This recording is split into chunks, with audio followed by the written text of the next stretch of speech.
This podcast is brought to you by the Heldridge Hotel, New Brunswick's only 4-star hotel and a preferred hotel of Rutgers football fans.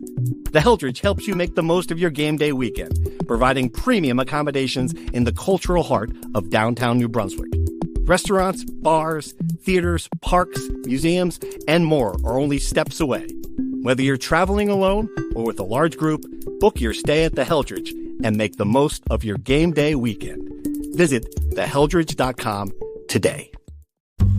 The new podcast, In the Shadow of Princeton, starts as the matriarch of a prominent Princeton family is found stabbed to death in her locked basement.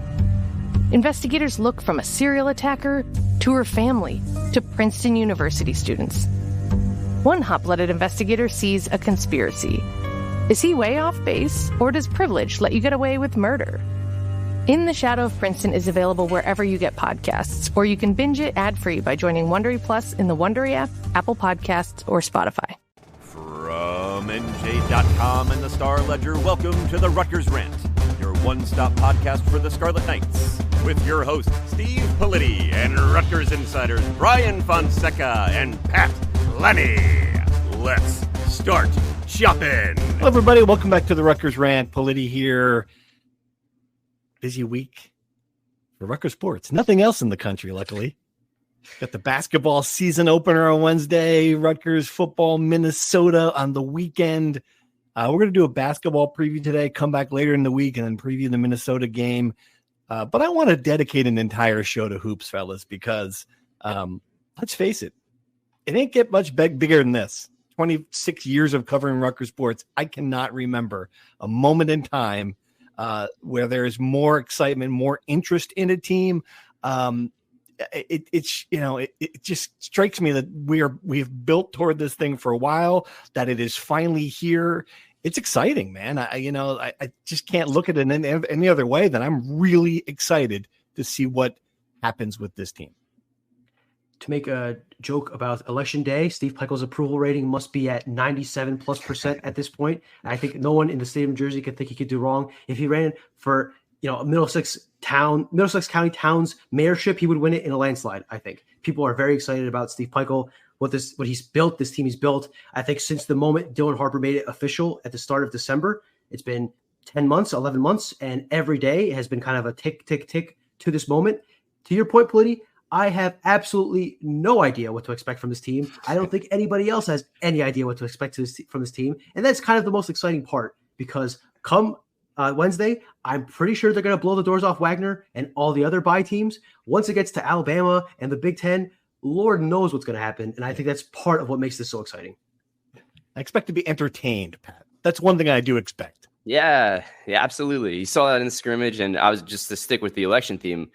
Pikiell's got the agenda, right? Like what's his vision for the season? How can he change things here? What will be different?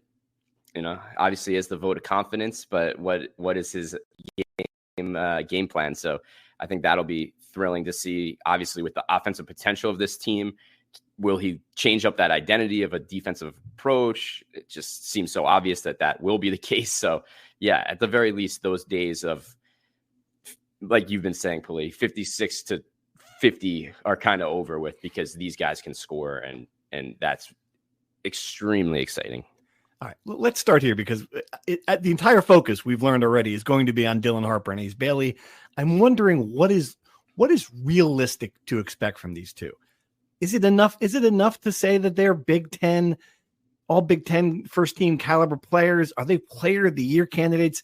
Or are we putting so much on them where maybe we got to dial that back to just, let them be good college basketball players? I don't know what is the realistic. I know what we hope it's going to be. I know what they hope it's going to be, what the ceiling could be. I just don't know what realistically it's going to be. I think they have the potential to be two of the top 5 best players in the Big Ten, certainly top 10. The talent is there. The potential is there. It's a matter of how much they can unlock this season, how much Steve Pikiell and the staff can get them to do. Listen, we've seen talented freshmen take over the Big Ten. D'Angelo Russell at Ohio State 10 years ago. I know it's going a ways back, but we've seen guys come in and be one of the best players in the Big Ten. I certainly think Dylan Harper, with his steadiness, can or has a better chance of being, a first team All Big Ten guy, just because I think more often than not, he will show up. I am curious about Ace Bailey. I think there is a world where Ace Bailey has an insane year, goes crazy, averages something like 16, 17, 20 points a game at its ceiling. And if you do that, you're going to be the Big Ten player of the year. I also see a world where he struggles in adjusting to the Big Ten, the physicality. Teams are going to put 2, 3, 4 guys on him, trying their best to make him not score and make everyone else score for him. So I really don't know. I think the variance in Ace Bailey's season is much higher than Dylan Harper. I think no matter what they do to Dylan Harper, he's always going to be able to get to the rim, going to be able to hit some shots and create for his teammates. So I think that kind of answers the question of what we should expect from Rutgers, right? If we get a top 10% Dylan Harper and Ace Bailey outcome out of the season, I think the Final Four is certainly not out of reach here, because those two single-handedly can carry this team to heights Rutgers has never reached. But you never have a guarantee of how good these kids are going to be. They're 18-year-old freshmen, and things happen with 18-year-old freshmen that sometimes they don't live up to their potential. Who knows? Yeah. Pat, does that make Dylan Harper the more important player, you think?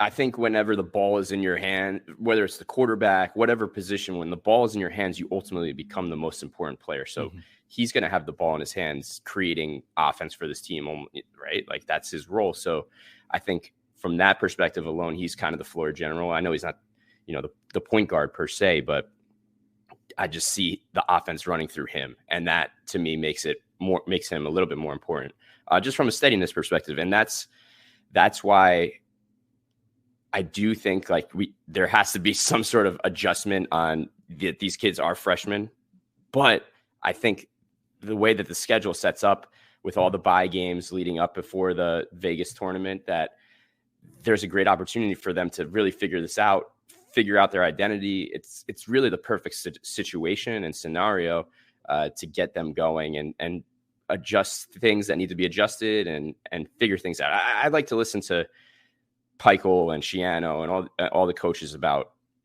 what are they seeing? How do you kind of take away what they're seeing? And from every single second that Pikel talks, I hear him saying, like, guys, we have to remember these kids are 18. And that's something that is always in the back of my mind for sure. The funny thing is he might say that, but on the list of things of which I am certain is they're going to play 36 minutes a game. He is going to ride them. If Ace Bailey is 2 for 11, he's taking the 12th shot. Like, I just don't see a world where he's going to bench them and let's give them some time. Let's put them in and not take them out of the starting lineup. They are going to play. I'm certain. And which, to me, what's interesting about this, if you pencil them for 36 minutes, all right, what is the supporting cast around them? We've talked about it a lot and trying to pinpoint, to me, the next important player on this team. I have a hard time doing it. Brian, if you had to pick one guy to be that next important player on the team, who is it? It's a really, really hard question, right? Because I don't know if there is a bona fide third best player on this team, let alone most important. I honestly don't know. I'm going to go with the easy answer, the cop-out answer, whoever is the center. I mean, I don't know if it's going to be Emmanuel Ogbole. I don't know if it's going to be Lathan Somerville. I don't know if it's going to be Zach Martini in a small ball lineup. I think it's going to be all three to a certain extent. I don't know what the distribution is, but no matter who is in there, they desperately need a guy who could be kind of a pressure release valve in the middle of the paint, just toss him the ball, and maybe he doesn't have to score every time, but he has to do something, be able to kind of help them scrunch the floor up and open up the outside. And they need a guy who could defend centers in the Big Ten. There are a lot of really good centers in the Big Ten, and I don't think Emmanuel Ogbole or Lathan Somerville could be Cliff Omori and have the impact defensively that he had. We're talking about one of the best defensive centers in the country, and Alabama paid a lot of money for those defensive services. These are big shoes to fill. I don't expect them to fill it, but when they're going against Michigan's two elite centers, when they're going against Indiana's man of a center, when they're going against these really, really good elite guys, they have to limit them to some extent, because as good as Dylan Harper and Ace Bailey could be, you saw what happened even with St. John's Center, the way that he just dominated them inside. And you can't win games, or you won't win games very often when that dominance is happening to that extent. So I think whoever's at center, they need somebody to step up and play to a reasonable level. I don't even think they have to be good. They just have to not be bad. I think Brian hit on a lot of things. I'm just going to throw out a wild card answer to the original question about who would be the next important person. And I think he's kind of been put on the back burner because he was hurt and didn't play in the scrimmage. But Tyson Akoff came in scoring a ton of points and being a really important scorer. On those days where Ace Bailey and Dylan Harper maybe aren't finding the basket, you need that third scorer. So I'm going to say from that perspective, for this offensive team for once, maybe the third scorer is going to be the next most important player. Interesting. That is a good theory. If I had to pick one, I was going to say Zach Martini. I think that's an obvious one just for me from a couple standpoints. You're going to need someone with a little bit of leadership. He seems like, to me, a natural guy for that role. You're going to need someone who's going to be able to get a big rebound in a situation. And I also think someone who's going to be able to hit a big shot. So for me, he checks 3 boxes that I'm looking for. I think the last shot's going to be Dylan or Ace, but still, you want a guy who can do all those things. Experience, a winner, coming from a program where he's won. I don't know. I mean, I don't know if he's a Big Ten center. Again, he's going to give up some inches, going to give up some athleticism. I know he's tough. He's big. He's wide. I think they're going to end up counting on him a lot for a lot of different things. So for me, I put him as the next most important player. But, we haven't even talked about this. The problem last year was Rutgers couldn't shoot. Like, are we confident that they have enough people on the perimeter that they're going to hit shots? I'm confident Rutgers has 2 guys who could hit 3-pointers. PJ Hayes and Zach Martini are snipers. They shot over 38% from 3 last year. PJ Hayes is shooting something like 40% for his career on high volume, obviously in D2 and low major Division 1, but shooting is shooting. The distance to the basket's the same. You'd like to think the rim is the same. The guy can hit big shots, very Cam Spencer-esque, and I think that if he lives up to that reputation, Rutgers will have at least one, and with Zach Martini, 2 guys you could depend on to hit a 3. My concern is everybody else. There's no one that's like a middling 3-point shooter, 34% guy. We have 2 guys that are 38+%. We have 5 freshmen who we have no idea. I'm not counting on Ace Bailey and Dylan Harper being 35% 3-point shooters because I just don't think that they can do that. And everyone else is a 27, 28, 29% 3-point shooter. I mean, there's not a lot. I mean, Tyson Akoff is a microwave scorer, right? But he's shooting 29% on threes. Jermichael Davis might have improved his threes a little bit. He still shot 27% or 28% last year. Jeremiah Williams, great offensive spark plug last year.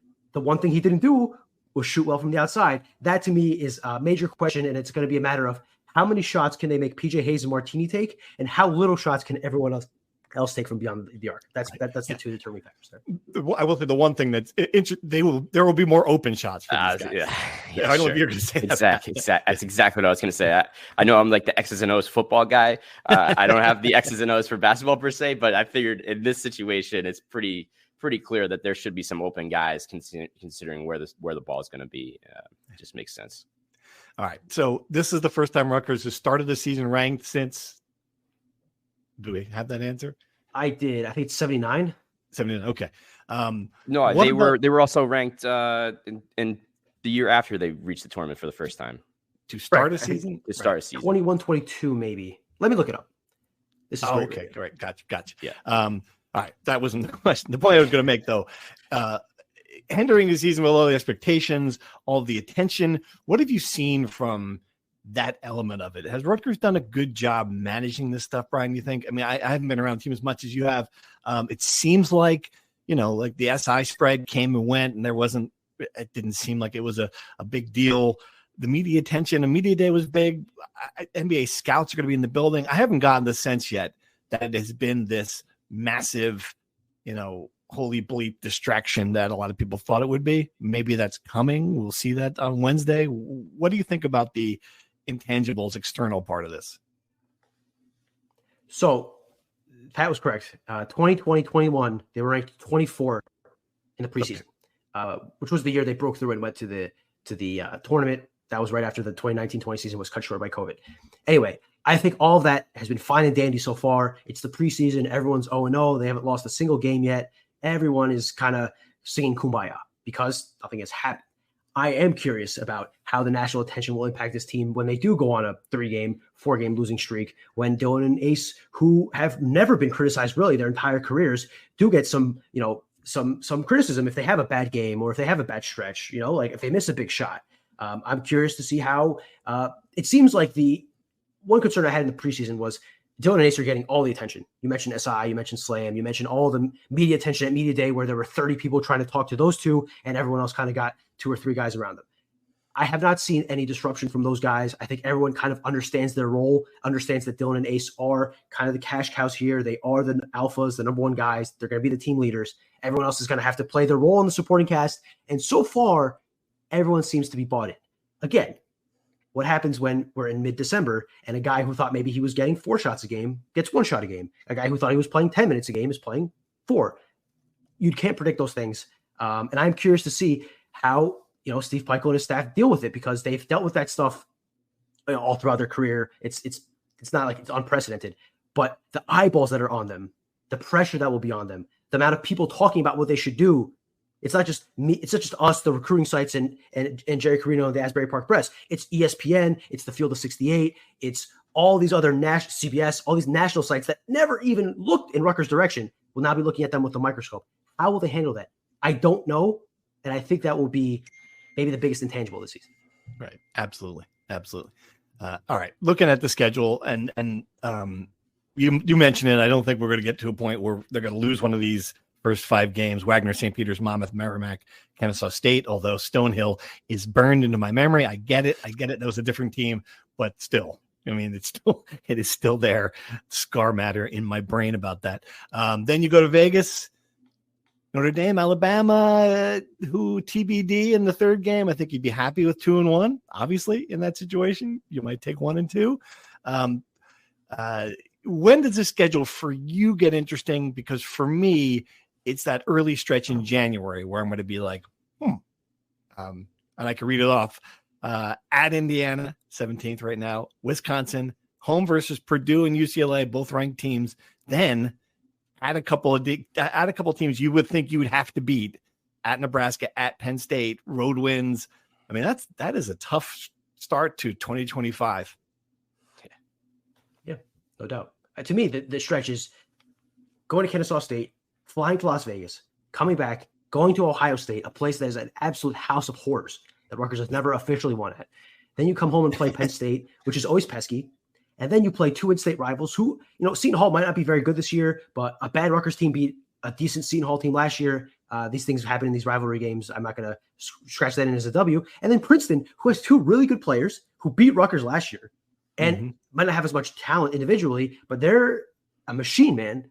They're going to win. They might win the Ivy League again. So that'll be a tough challenge. I think that stretch, it'll be a little spaced out. I think that stretch is going to be tough, and I can certainly see Rutgers dropping a game, maybe Seton Hall, maybe Princeton, maybe Penn State, where you wouldn't expect them to, and that might be the first piece of adversity they face this season. Yeah, it's funny. Right around the holidays, right? You get the Princeton, Seton Hall, and then New Year's kind of starts the Big Ten season. It's probably when people will be paying attention the least, but it might be the most important stretch. Mm-hmm. Yeah, sure. I don't know. I guess I feel like they've got the talent to win those games. Penn State should be one of the worst teams in the Big Ten, right? Seton Hall, I couldn't. Someone asked me, how's Seton Hall going to be this year? I have no idea. And I've looked at their roster. I'm like, okay, those are new players. Princeton, you would hope you'd have the athletes, but to beat an Ivy League team, Columbia, same thing. But yeah, I certainly could see that being, there are landmines in there.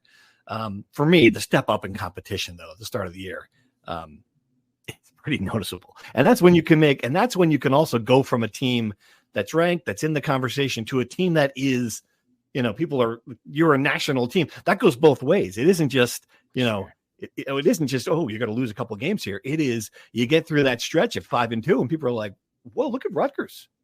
All of a sudden you're like, why wasn't Rutgers a Sweet 16 team? Look, this thing can snowball in the other direction too. A lot of opportunities, a lot of fun looking at the schedule. It's a big challenge, but I think it's going to be great to watch. If you beat Indiana on January 2nd, that could be your one. If you beat Alabama, that's your coming out moment, but that's on Thanksgiving week. Only so many people are paying attention then, right? If you beat Indiana January 2nd, that's kind of the first boom national. This team is for real moment. I am fascinated for that trip to Nebraska. I have this feeling in my gut, and I know a lot of Rutgers fans will be nodding their heads when they listen to this. I have this feeling in my gut that Gavin Griffiths will go nuclear, just go bananas. I can't shake it, and it might not happen. He might go 1 for 13. That's certainly possible. But I have this just feeling in my gut that he's going to go, 8 of 12 on threes and just take out the goggles and wink at Steve Peichel or something, just something nuts. I just haven't. Here's my feeling about that. It's too funny. You mentioned Indiana. I've got this feeling that whatever it is about beating Indiana is genetic, and Dylan Harper is going to show his. He's going to show his set in Bloomington. It's just weird. As I'm predicting it, I'm like, wouldn't that be hilarious if what Ron Harper, what Junior did, he could pass it down to his little brother, and it'd be the same. The people in that state would just be traumatized for years about the Harper family. But yeah, I don't know. We're just guessing at this point. This is an interesting point. I wonder what you think about this, guys. What style of team do you think is going to give Rutgers more trouble? Because you mentioned you thought you could see them going to Nebraska and that being a problem. That's a team that's going to shoot a lot of threes, going to run up and down the court. We mentioned that. I thought they're going to beat Penn State. That's a team that's going to beat the crap out of you. What style do you think is going to cause this team problems? Yeah, the St. John's Center thing was a major, right? Yeah. Right. That was, teams with great big men, I think, are going to be inevitably challenging.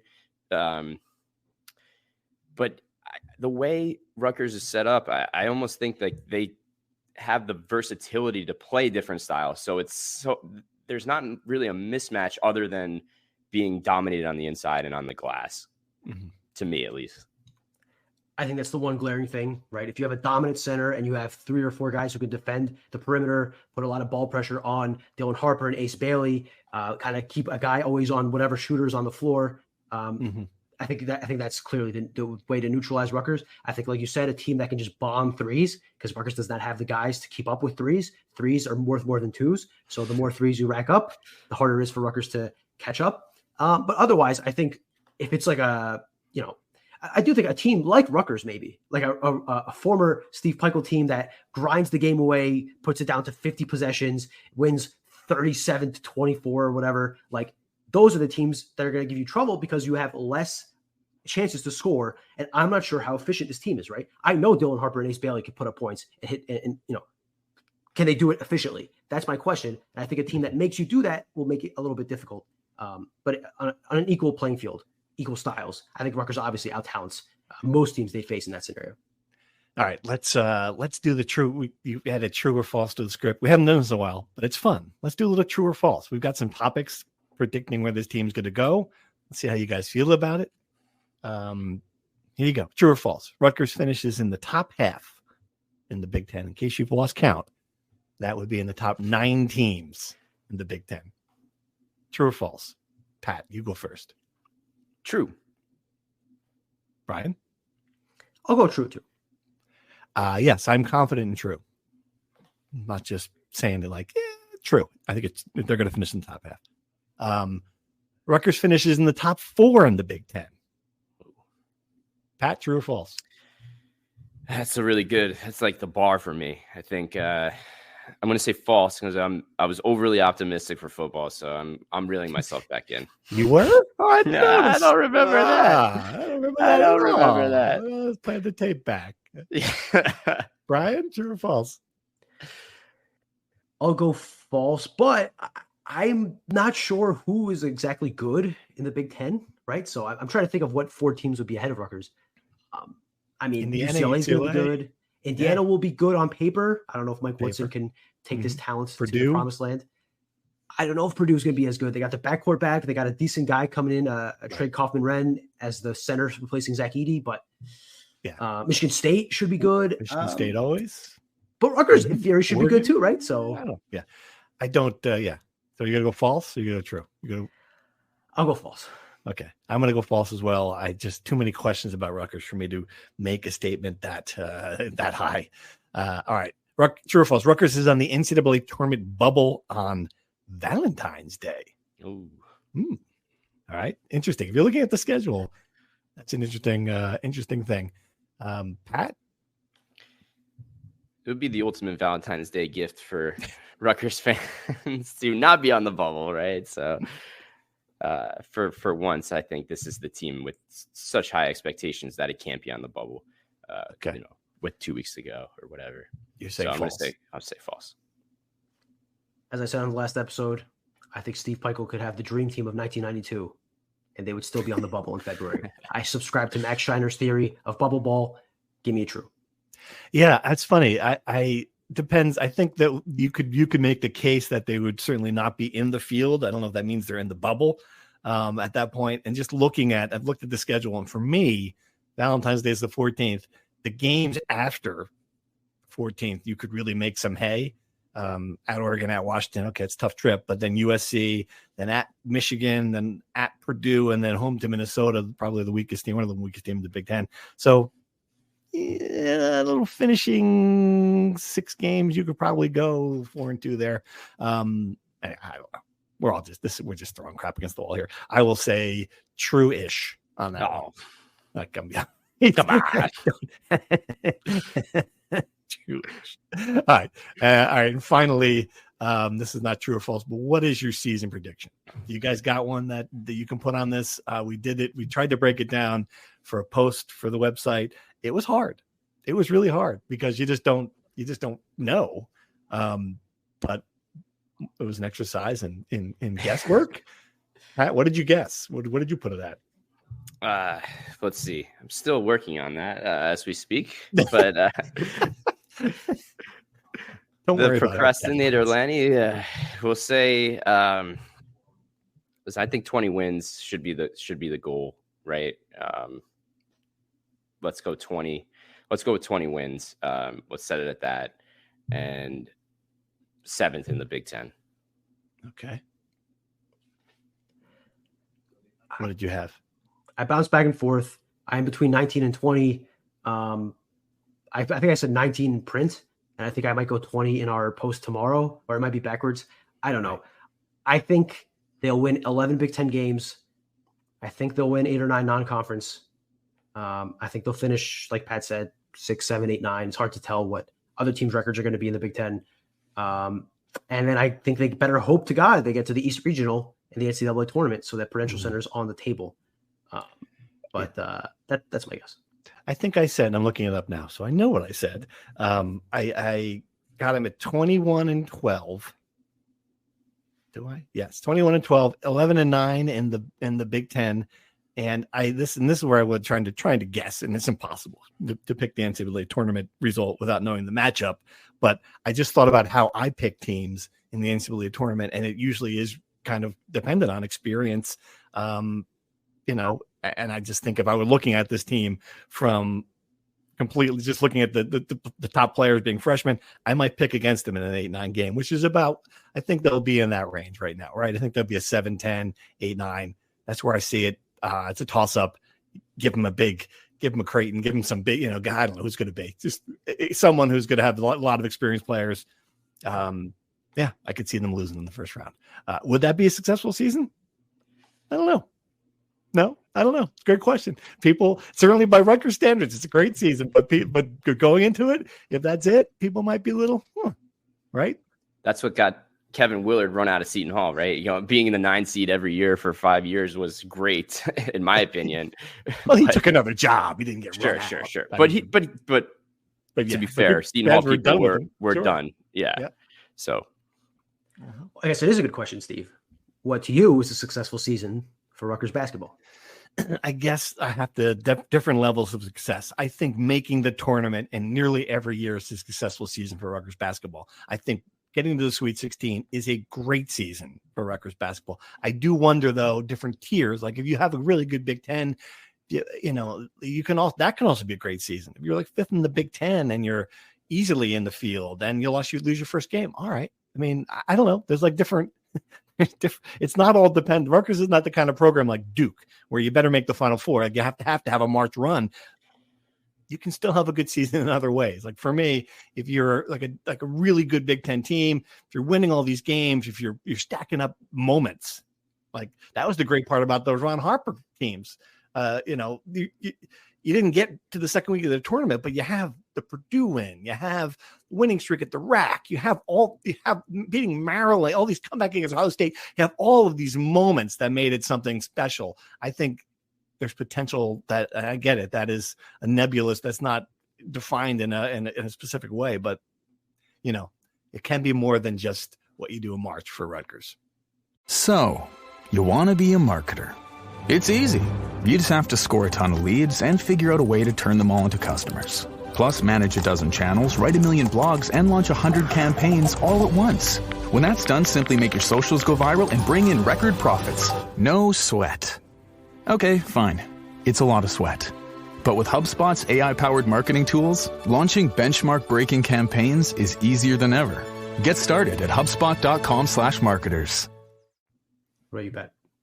Yeah, I love what Steve said there about enjoying the ride. Like, that's what I remember from exactly those moments. Just like when you didn't think something could get better, it got better for Rutgers. And that was almost unfathomable for a program that's been so downtrodden for so long. So let's have some excitement. I imagine the place is going to be just special every night. I think that's a start, right? Like making this really special. And then this is such a momentum sport too, that little things start to stack up. And then, which is why I thought Rutgers would be outside the top 25 to begin the season and kind of play their way in. Mm-hmm. It was funny to me to see it the other way around. Regardless, I get it. In terms of March, I think they got to be a little bit higher than 8-9. So we'll see. But and then at the same time, I'm saying they're going to be 7th in the Big Ten. So that is exactly where they would be.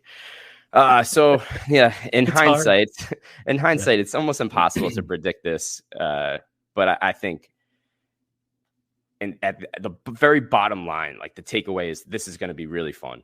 And every single person that walks through the door is going to be like, this is something I've waited for a long time. And just to have that would be incredible. I have a follow-up question, but I do want to give my take. I think, sincerely, if this team does not make a Sweet 16, the season is a failure. I mean this sincerely. You will never, ever, ever have 2 top 5 NBA draft picks on your team again. Ever. You might never have one ever again at Rutgers. Okay? And I understand Rutgers has been a downtrodden program for a long time. And I understand there are scales to success. But at some point, we have to realize what is right in front of us. The talent level they have on this team on the top end puts them at a point where they should be striving for a Sweet 16 at the very least. Where the Final Four isn't a complete, afterthought. Like, I think a Final Four is unlikely, but I don't think we should rule it out immediately. Again, they have Dylan freaking Harper and Ace freaking Bailey, guys who you would pinch yourself if you had one of them 24 months ago. Now you have 2 of them, guys. This is the 9th year under Steve Pikiell. We keep talking about Shannon's 5th year. This is the 9th year under Steve Pikiell. Okay. If Rutgers does not make a Sweet 16, it is a failure not only of the roster, it is of the staff that put the roster together and of the fan base who could not put together the resources to give this team a center or more talent around them. You're not going to blame the paying customers. Not the fan base. I should take that back. People are already writing. Alabama's not writing. Yeah. Let me pull back on that. I should not mean the fan base. The community around the school, the big money players, the people who in theory should be funding, because this is a once in a lifetime opportunity. And I think Pat Hobbs' fault again. Listen, no jokes. It is Pat Hobbs' fault. It is. Anyway, I think this team should thrive for its Sweet 16. You can't determine who your draws in the NCAA tournament. Stuff happens in this sport. I totally get it. But I think it would be a complete waste of a season and really an insult to the program if you don't put them at a point where they should aspire for the Sweet 16. Well, they are striving for it. I mean, that's clear. They are. It's what, Steve Pikiell saying national championship. He's got the trophy case empty. I mean, I don't think, they're not the ones setting the bar where we're setting it. But he said that every year. He said that in 2018 when they stunk, right? Like, so, I mean, he's supposed to say that. He's the head coach of a Division I program. He's a high major program. He's supposed to say that. I think, but if you put some truth serum in him, is he going to say that they have to make a Final Four this year? I don't think so. I really don't. So anyway, I think the Sweet 16 should be, to me, the minimal bar. Now, let me ask you this. I'm going to give you 2 scenarios, and I want you to tell me which one you would sign up for. Rutgers wins a Big Ten regular season title. They're the Big Ten champions. They lose in the first round of the NCAA tournament as a 4 or 5 seed. Or Rutgers finishes 10th in the Big Ten. They scrape in to the NCAA tournament as a first 4 team, and they make the Elite 8. What are you signing up for? when you put it the Elite Eight, that changes it a little bit. I thought you were going to say Sweet 16. If you said Final Four, that's easily the option. Sure. I think I'd probably go with the latter. Pat, what do you think? I just imagine like this would be if they're on that magical NCAA tournament run that St. Peter's had or FDU, right? Like they're not a Cinderella. Let's put it out there. They're clearly not a Cinderella, but I think the excitement that comes from that is just trumps everything. Yeah. So that I would have to take the latter. Right. Yeah. You? Totally agree. I will say, because as fun as a Big Ten title would be, and more meaningful, I would say, because you actually win a title as opposed to becoming one of the best 8 teams in the country in a single elimination bracket, right? In theory, the Big Ten title is more important, but the impact an Elite Eight trip would make for this program next season and beyond would be so much more valuable than winning the Big Ten. I could not tell you. Well, I actually know it's Purdue. I was going to say I could not tell you who won the Big Ten last year, but Purdue was so dominant. It's hard to forget. But like, about to say, even I could tell you that. Come on. Right. But my point is like, it's more memorable when a team makes an Elite Eight. When Kansas State made the Elite Eight, I can't remember if they won the Big 12 or they finished 8th. I don't remember, and I don't care because they were in the Elite Eight 2 years ago. That's the stuff that matters, I'd say. All right, let's take some questions from our folks.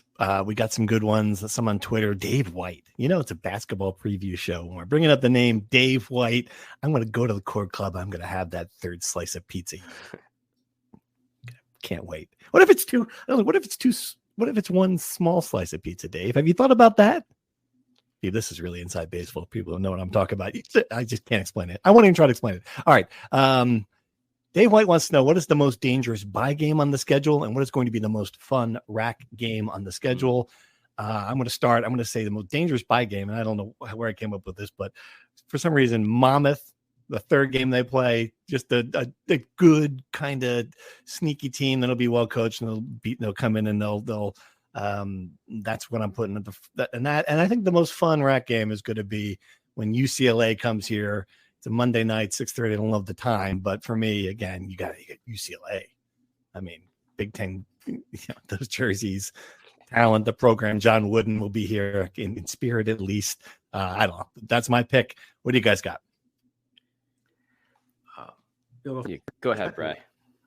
So, by game, I think there are a couple of candidates. I'll go Merrimack because they throw out that junk zone, that kind of unique zone defense that they use, that Jordan Durkat kind of was spearheaded as the NEC Player of the Year last year. And that is going to confuse the freshmen who have never seen this level of defense or this type of defense.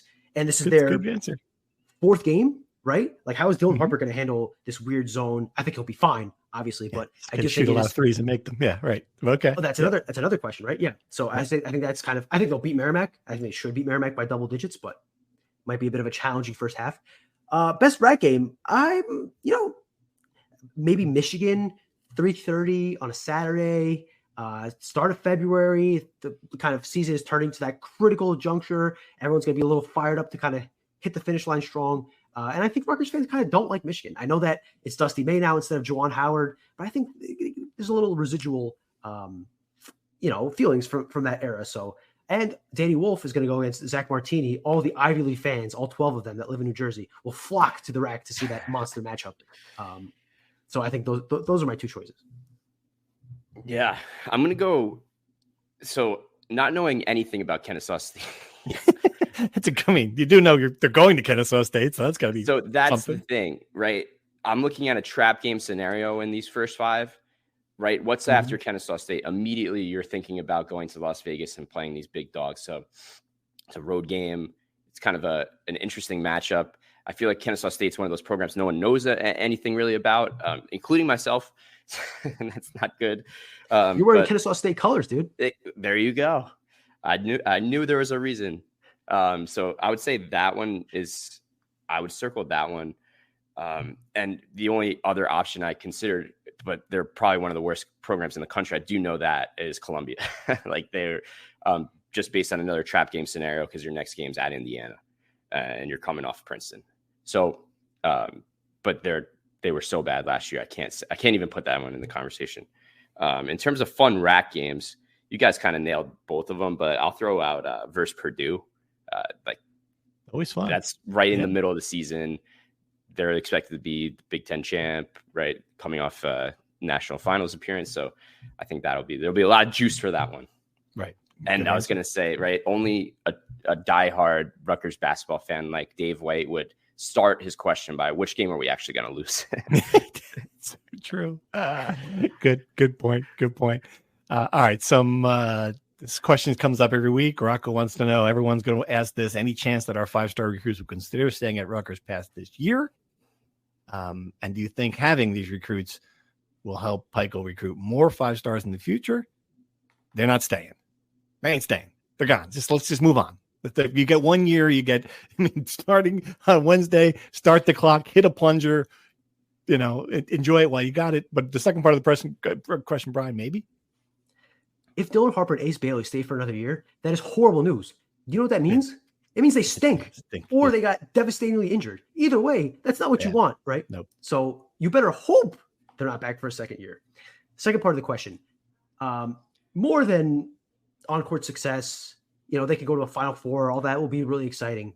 The first question any 5-star kid is going to ask you when they go to a recruiting meeting with you is not going to be, when's the last time you went to the Final Four or won a national championship? What kind of style do you play? The first question is going to be, how much are you going to pay me?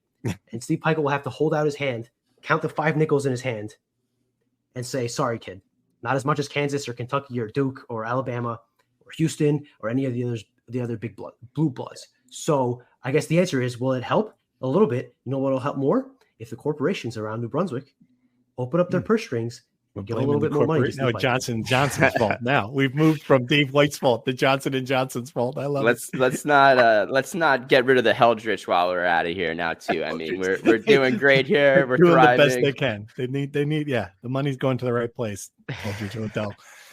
In fairness, the revenue sharing will help this. I know we've talked about this in the last pod. Maybe the corporations will not be at fault next year. But to answer the question, all that matters is money.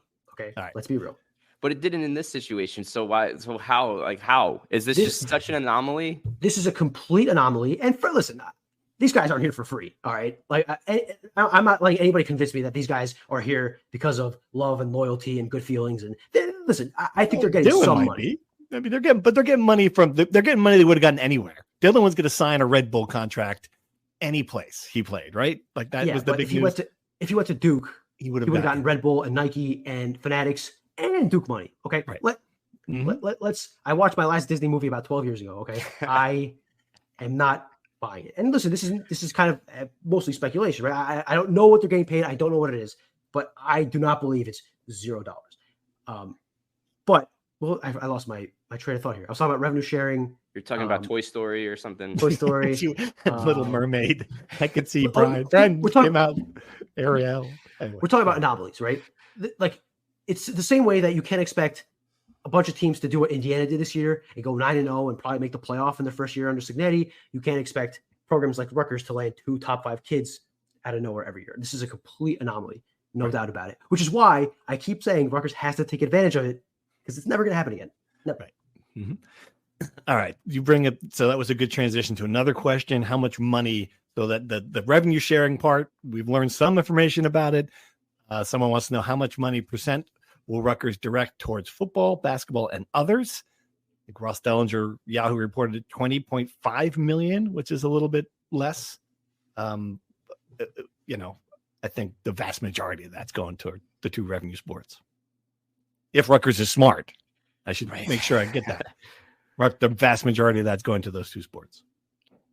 And you would argue that the program that brings in the most revenue would ultimately get the most revenue. But this is the basketball preview, so let's. Yes, no, we're not. We're going to say it should go to football. We're going to say absolutely. It, okay. Yep. Mm-hmm. So Dave, this is the part where Dave White is pulling his hair out of his head. But I would say 97 to 99% should go to football and basketball. Right, in an ideal world, Olympic sports.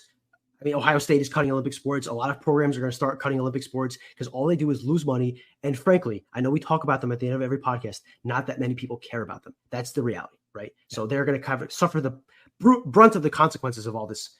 I would say football, minimum, 75%, minimum. I'd say probably more reasonably 80, 85. Basketball gets something like 10 to 12. No, I think 75 is the right number. Yeah.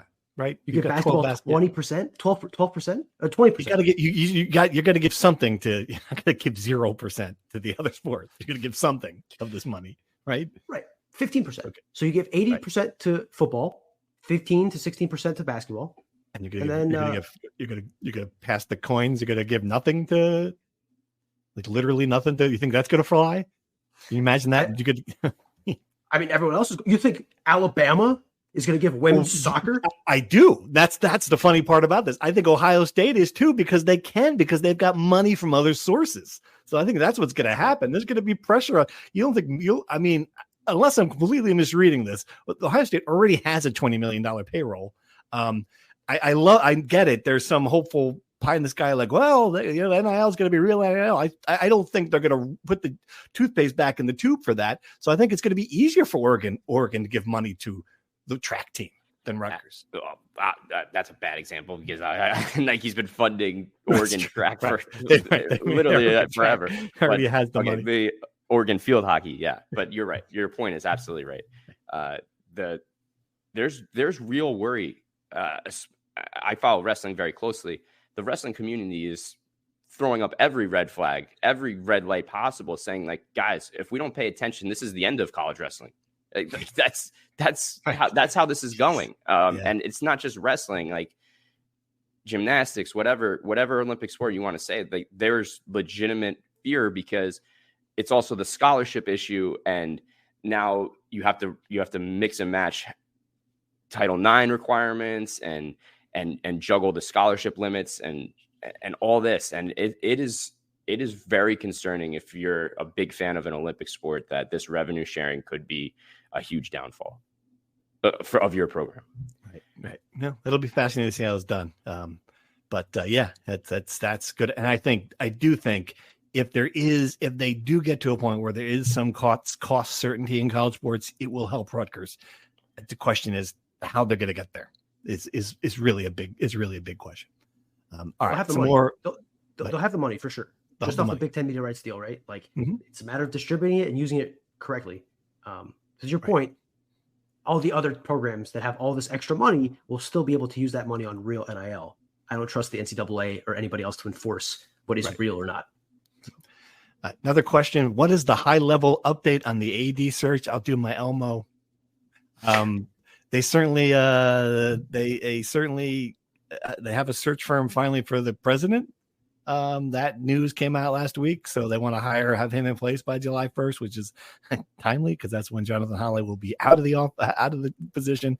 No news yet on a search firm. I know we've heard that they've talked to search firms, but yeah, I don't. It's sort of a fascinating deal. I don't know. They certainly do not seem to be in any hurry. I think that favors Ryan Passari, who's doing the job now as an interim AD. I don't know, if that means he's the guy. It's just, there's still a lot of questions about who's going to make that hire. Greg Shannon will be involved in it. He's coaching the team right now. Steve Peichel loves Ryan Passari, but Brian, they can't not have a search, right? We all agree on that point, at least. This is Rutgers. They can do anything. Your imagination, please. They should. They should. I think they've got to see what candidate they have to. Yes, must have to. I think that has to have already happened at this point too. Yeah, I don't know. Let's be realistic too. I mean, there's no way we could be 2 months into this and say there hasn't been any sort of right. So that would be crazy. Right. The fact they're talking to search firms means they must have some plan of hiring one, probably in the near future, right? But I think Ryan Passari, like to your point, the longer this drags on, the more his candidacy has some power, some momentum behind it. But I certainly think it can't be a one-horse race, and I don't think it will be. Right. Do you think, and this is interesting, because we have not talked about the gymnastic thing in a while, I wonder if they want to get that solved to some degree. We still don't have a timeline on when that's going to get done, or do we? Any insights? I don't know when it will be done. I don't expect it to be done anytime soon. Certainly not in the next couple of weeks, perhaps by the end of the month. But I don't think there's any sense of when exactly it'll be done. Though I do think the original hope was that it would be done in early November. That does not seem to be the case. I would expect at best late November, early December. But you never know where these investigations go. So we'll see. Right. All right. We'll take some more questions for our Picks Pod later in the week. But that was good. Good questions, everyone. Good basketball preview. Anything else? Football. Hey, football plays a game this week.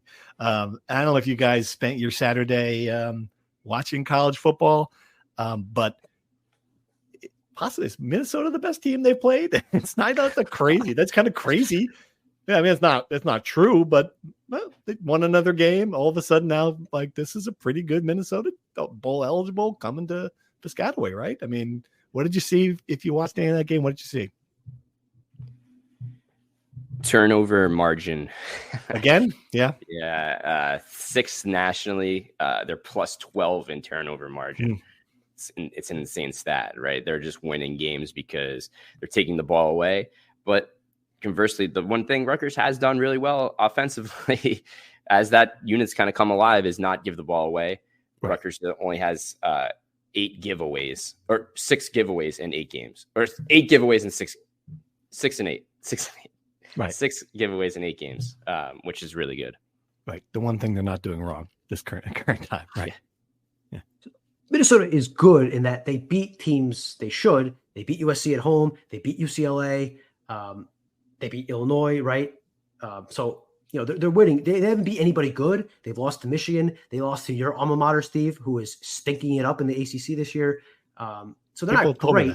Yeah. Huh? I wasn't sure if you got the news. Yeah, they are PU. Yeah. I mean, they stink. There's a school that needs to spend its $20.5 million on another sport. Oh, they have money, as you know. They do have money. Yes. So Minnesota is good. Minnesota does what Rutgers has struggled to do this year, which is win the matchup games. This is another matchup game. I certainly don't think Minnesota is much more talented than Rutgers, but Minnesota has proven it can win these types of games. So we'll see. I think it's a chance, and we'll discuss this more on the Picks Pod, but I think this is the ultimate chance for Rutgers to kind of turn things around a little bit, gain a little bit momentum, because I think if you lose this game, it becomes a 5-game losing streak. Mm-hmm. In the last 3 games, you need 2 wins to make a bowl game. Is the Detroit Bowl worth fighting for? If you ask me, no. If you ask them, who knows? We'll see. But I think this could be the last intriguing game of the season if things don't go the right way. Yeah.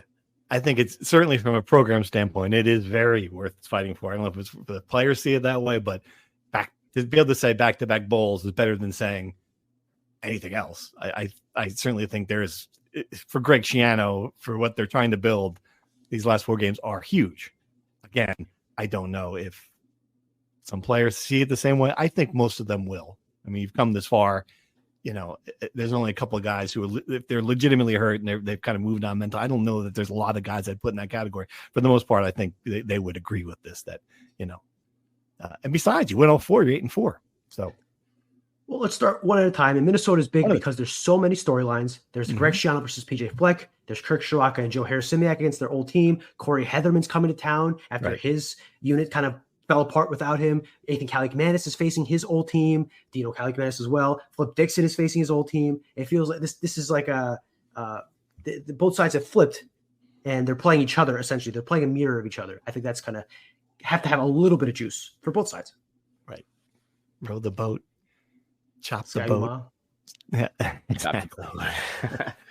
We'll come back. A lot of other action. It was kind of a fascinating weekend in Big Ten. James Franklin choked again. Another team on the schedule did not look good. Illinois did not look good. If you're looking at the rest of Rutgers' schedule, looks soft. One question for you, columnist veteran. Ooh, you say James Franklin choked, and I listen. I agree. They ran the ball 3 times and couldn't get a yard.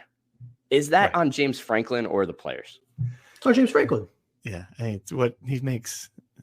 I'm not talking about any sequence of plays. I'm talking about those were the right play calls. Those were the right play calls. They have the most win that game. They have the most talented, creative offensive coordinator in the country. I read 7 profiles about him just last week, how he's this offensive genius. And his genius idea is give the ball up the gut against one of the best defensive lines in the Big Ten. Get out of here, pal. Yes, also, that's what you do on first and goal at the 3. They choked because they were up 10-0 against Ohio State team completely wobbling. They're ready to eat Ryan Day alive in Columbus. The place had 111,000 people. It was jumping. I texted you, Pat. Ryan Day was going to be an offensive analyst for the New York Giants next year. It's so bad. And you said, to your credit, James Franklin will find a way to lose this game. And he did. And listen, I know. James Franklin is in a point where he has the program humming. This is a top 5 team. They're beating everybody they should. They just can't beat Ohio State, right? Yeah. And Penn State's kind of purgatory. For Penn State, right? Get in the playoff and figure it out, but we know how that's probably going to go. Right. I don't know. I thought they should have done better. They didn't score an offensive touchdown. How are you a top 10 team and you don't have an offensive touchdown? How? Yeah. With this genius, the Bill Belichick of offenses, apparently, like this genius offensive coordinator. It's they can't recruit. Yeah. They can't recruit receivers. I'm down on James Franklin for a million reasons. Obviously, the disgraceful press conference with the way he walked off the podium after the players charged with rape. I mean, just stuff. He's just not. I wonder when they'll get tired of him. Sure. Forget Ryan Day. I mean, grief. We lose. Okay, you lost to Michigan a few years in a row. They're going to make the playoff, and when you pick the playoff, you're going to look at the talent on a team and say, okay, maybe. I mean, it's possible. But James Franklin for me, good grief. Go on. Sorry. More. I didn't mean to cut off your James Franklin. I love dumping on James Franklin as much as anybody. I didn't mean to cut you off. More importantly, in the Big Ten, guys, UCLA might not actually stink. How about that? Yes. There's someone who sent me a very angry email about my use when I said UCL freaking A in a column, and they're like, "You've got no place to say this." I'm like, God, can I just? Is no one rippable anymore? But I have to admit that guy who sent the email might have a point. I still think they were like 3-5 now, 4-5, 3-5, something like that. USC lost again. Having the Ethan Garber's effect. Yeah, that one was maybe more crazy. Like the Garber's turnaround at UCLA is kind of like unbelievable. The confidence that kid got from facing the Rutgers pass rush. It takes me back to what Shiano said in the first press conference before the season about how things change like that. Yeah. And he does have some credence to that. Any confidence that can change for the Scarlet Knights. Coming off a bye week, who's healthy? Is that possible? It's possible. I don't think so. I mean, anything's possible, to quote Kevin Garnett, but I don't see it. We can talk about that on Thursday. I think we should record a pod on Thursday after the men's basketball season opener on Wednesday. Good idea. Fair? Solid. Great idea. Right. Good idea. Really quick, run through the Olympic sports because there was some good action this weekend. Men's soccer, their season ended on Sunday no matter what because they didn't make the Big Ten tournament. No. You have to be the top 7 or 8 team. They didn't make it. They were in last place, but they won at Michigan State in a crazy game. They're winning 1-0. There's 45 seconds left. A Rutgers defender dives and blocks a shot with his arm, giving Michigan State a penalty. And Michigan State misses the frame. They don't even put it on goal. They put it to the side and miss it. Rutgers survives and wins 1-0. Very exciting stuff. Fun to end the season on a winning note, though you have to start to wonder if that program is going in the wrong direction after 2 kind of rough seasons after winning the Big Ten tournament. Women's soccer upsets Michigan State in the quarterfinals of the Big Ten tournament. They will play in the semifinals, barring an upset from Ohio State today at noon. They will play number 1 seed USC. Ooh. Big challenge. They did not play USC during the regular season, but the Trojans are wagging. Trojanettes. Are they in the NCAA's win or lose? I believe so. Mm-hmm. I believe so. I don't know for a fact. Right. But I believe so. Before we move on, you got to go to the Rutgers Rant Twitter feed if you guys don't follow Rutgers, if you're not on Twitter. There's a photo of Olivia Bodmer, the goaltender for Rutgers, making a save where she is completely horizontal to the ground. It is a great shot. I mean, good grief, man. That's some athleticism. Anyway. Impressive. And good photography too. Yeah. Good photography. Yeah, good photography too. Field hockey to end things up. They play number 5 Ohio State in the quarterfinals of the Big Ten tournament. Rutgers is number 4. I'm not quite sure they are in position to make the NCAA tournament if they don't win the whole Big Ten tournament because field hockey has very little teams and a very small field in the NCAAs. So again, I don't know if they have to win. I would say they probably should win to give themselves a chance. And we'll see. All right. Good show, fellas. We'll be back later in the week. Well, first, we'll see you all in the rack on Wednesday. Cannot wait. Assuming the world does not end tomorrow, we will all be there. Him Piscataway, Dylan Harper, Ace Bailey, Swagner. First game of the season. It's going to be thrilling. Cannot wait to see it. And then we'll be back later. We can talk about that and to preview Minnesota. Thanks for listening. Thank you for listening to the Rutgers Rant. To participate in the conversation and receive live updates about the Scarlet Knights directly to your phone, sign up at NJ.com/insider.